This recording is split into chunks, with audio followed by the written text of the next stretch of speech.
Olá, seja bem-vindo, seja bem-vinda a mais uma revisão da lição dos jovens. Hoje é sábado, 20 de setembro de 2025 e olha, o nosso mergulho hoje vai fundo, viu? Vamos direto para Êxodo, capítulos 33 e 34.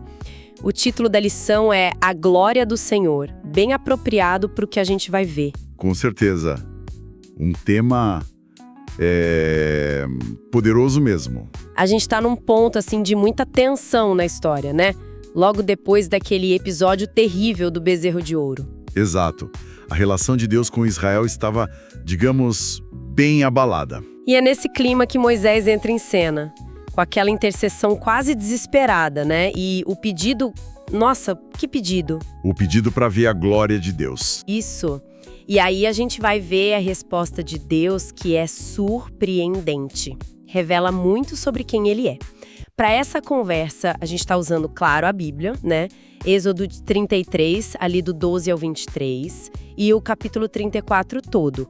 E também buscando umas ideias em Ellen White, de patriarcas e profetas, e outros comentários bíblicos para ajudar a gente a entender melhor. Exato, para ter uma visão mais completa. Ok, então vamos lá.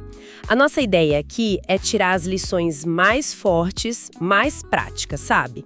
O que essa história toda nos ensina sobre buscar a Deus e sobre o caráter dele. Para começar, vamos direto para Êxodo 33, versículo 12 em diante.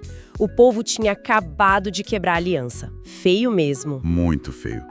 Deus chega a dizer que não vai mais subir no meio deles, senão consumiria o povo. É o fundo do poço, né? Totalmente. E aí vem Moisés. Mas ele não chega dando desculpa pelo povo, né? Não, ele apela para outra coisa. Para o relacionamento pessoal que ele tinha com Deus. Isso. E lembra a Deus. Olha, tu mesmo disseste, eu te conheço pelo nome, você achou graça aos meus olhos. Está lá no versículo 12. É muito íntimo isso. É a base de tudo que ele vai pedir. Uma base relacional, não de mérito. E o que ele pede, então, é de tirar o fôlego. Primeiro, ele quer a garantia da presença de Deus com o povo. Essencial. Fundamental. Sem isso, como seguir? E depois vem a bomba. Versículo 18. Rogo-te que me mostres a tua glória. Assim, na lata. Uau! Que ousadia, né? Foi a pedir isso justo naquele momento de crise total de pecado do povo. Não é? Que coragem! Né? É fascinante pensar no que estava por trás desse pedido. Provavelmente não era só, tipo assim, curiosidade, sabe? Você acha que tinha algo mais prático? Olha, muitos comentaristas, desde os mais antigos, como o Clarke, até análises mais recentes, sugerem isso. Pensa bem, como é que Moisés ia liderar aquele povo? Um povo rebelde, assustado, no meio do deserto. Complicado. Ele precisava de uma certeza, sabe? Uma confirmação, quase palpável, da presença e do favor de Deus. Era uma âncora para a missão que parecia impossível. Faz sentido, ele precisava dessa força extra. E a forma como ele ora, como ele intercede, nossa, é uma aula. Ele não fica falando, o povo merece. Pelo contrário. Não tinha como, né? Exato. Ele se apoia totalmente em quem Deus é. Na relação que Deus começou com ele, te conheço pelo nome, e nas promessas que Deus já tinha feito. Ellen White destaca muito isso. Moisés como um intercessor modelo. Persistente, humilde, mas, nossa, eficaz. Ele se põe ali na brecha mesmo. É um exemplo forte de oração, né? Baseada no relacionamento. Totalmente. Mostra que a oração assim pode realmente tocar o coração de Deus. E a resposta de Deus.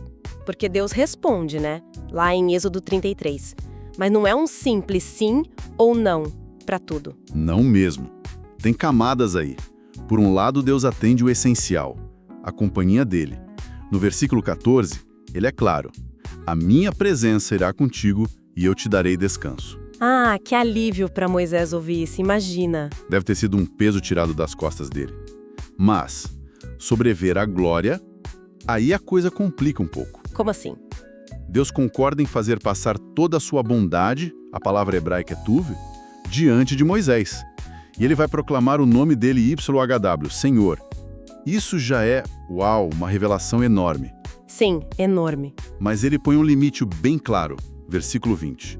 Você não pode ver a minha face, porque ninguém pode me ver e continuar vivo. Forte isso. Ver a face de Deus seria fatal. Exato.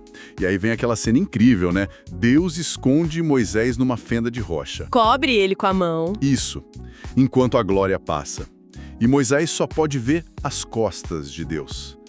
Uma visão, assim, por trás, indireta, depois que passou. Por que essa limitação toda? Só para proteger Moisés? Basicamente, sim. Se a gente conecta isso com um quadro maior, teológico e misericordioso. Ellen White fala muito da nossa fragilidade. A natureza humana pecadora. Não aguentaria. Não aguentaria a plenitude da santidade, do poder de Deus. Assim, cara a cara. Seria demais. Destrutivo mesmo.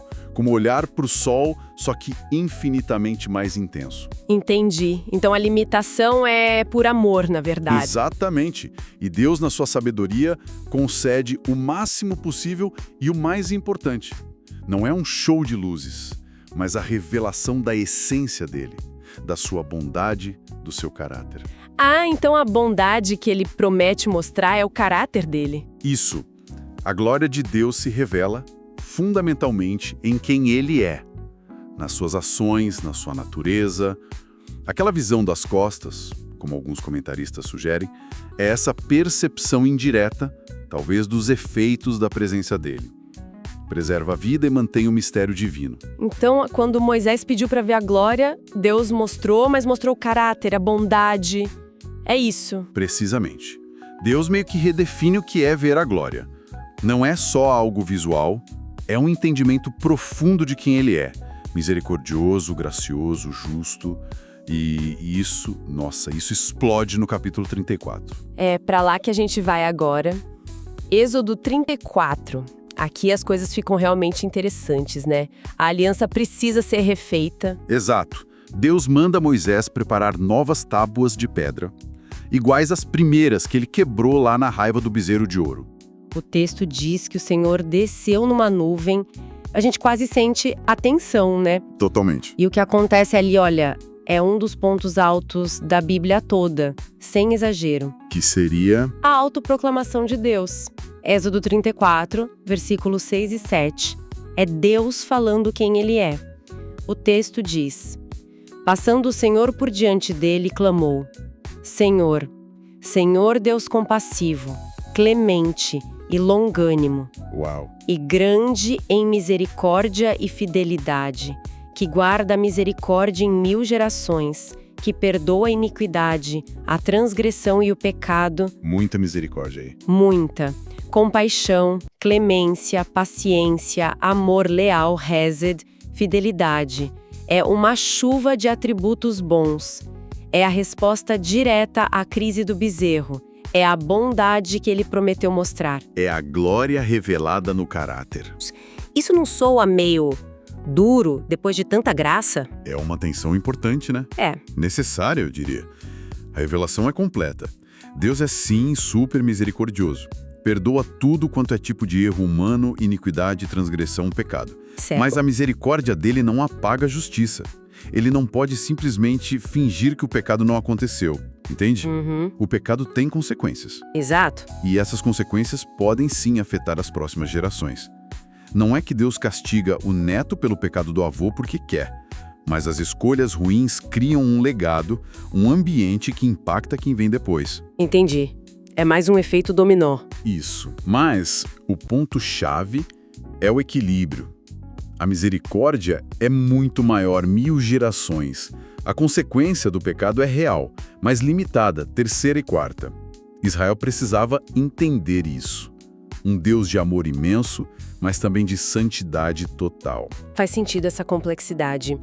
E depois dessa proclamação, a aliança é renovada com instruções bem claras, né? Em Êxodo 34. Sim, Deus adverte contra fazer alianças com os povos de Canaã, manda destruir os altares pagãos, deixa claro que seguir a ele exige lealdade total, exclusividade. E Moisés, mais uma vez, ele se entrega totalmente. Fica lá no monte mais 40 dias e 40 noites. E de novo, sem comer nem beber, jejuando, enquanto escrevia nas tábuas as palavras da aliança, os 10 mandamentos.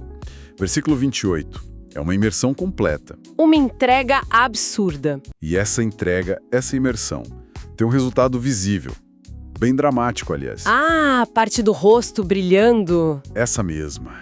Quando Moisés desce do monte com as novas tábuas, o rosto dele estava resplandecendo. Brilhava tanto que Arão e o povo ficaram com medo de chegar perto. Êxodo 34, versículos 29 e 30. Nossa, imagina a cena. O líder desce e o rosto dele está literalmente brilhando. Que testemunho do que ele viveu lá em cima. Exatamente. Não era algo que ele fez, era um reflexo. Um reflexo da glória com a qual ele teve comunhão íntima. Que impacto! E Ellen White vê Moisés aí como um tipo, uma figura de Cristo. O mediador que veio revelar Deus para nós. E o véu que ele usava tem um significado também, né? Sim, o véu que ele colocava para falar com o povo, mas tirava para falar com Deus. Versículos 33, 35. Pode simbolizar várias coisas. A intensidade daquela glória, que era demais para o povo. Talvez a natureza passageira daquele brilho específico. Paulo fala disso em 2 Coríntios, né? Exato. E talvez até a dificuldade do povo em encarar a santidade da lei sem a revelação completa que viria depois em Cristo. É bem profundo. Ufa! Quanta coisa nesses 2 capítulos. Se a gente fosse resumir os pontos principais que surgiram aqui, quais seriam? Bom, acho que alguns ficam bem claros, né? Primeiro, a gente precisa desesperadamente da presença de Deus. Sem ela, não dá.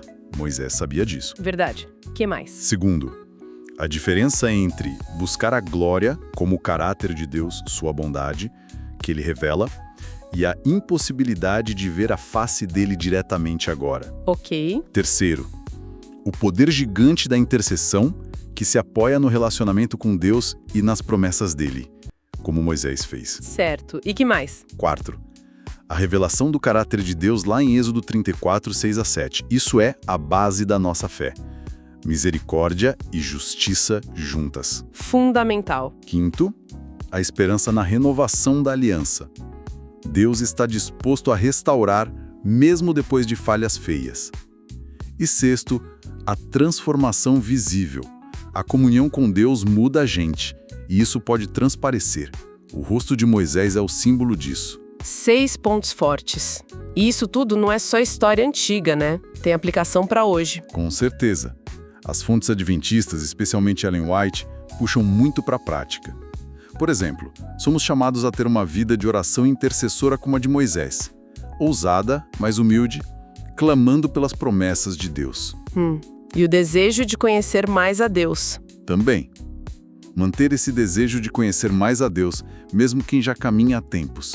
Sempre tem mais para descobrir, como Moisés querendo ver a glória. E os nossos limites. Reconhecer nossos limites humanos diante do divino. Aceitar que não vamos ter todas as respostas. Isso exige fé. E aquele equilíbrio de justiça e misericórdia. Buscar viver esse equilíbrio na prática, na nossa vida, na comunidade. Refletir o caráter de Deus. Perdoar, ser compassivo, mas também levar a sério a verdade. A responsabilidade. E a transformação. A comunhão com Deus deve levar a uma transformação de caráter real, que apareça nas nossas ações, na nossa integridade, na nossa bondade. O brilho de Moisés era um sinal externo de algo interno. Isso dá muito o que pensar. Como a gente pode buscar essa presença de Deus ativamente, sempre, não só na crise? E como entender o caráter de Deus, essa mistura de graça e verdade, pode moldar quem a gente é no dia a dia? São as perguntas que ficam, né? A revelação no Sinai não era só para Moisés, é um convite para nós. Recapitulando rapidinho então, a jornada de Moisés em Êxodo 33 e 34 é um espelho poderoso. Vimos a busca intensa pela presença divina, a revelação incrível do caráter de Deus, misericordioso e justo, e o impacto que essa proximidade pode ter.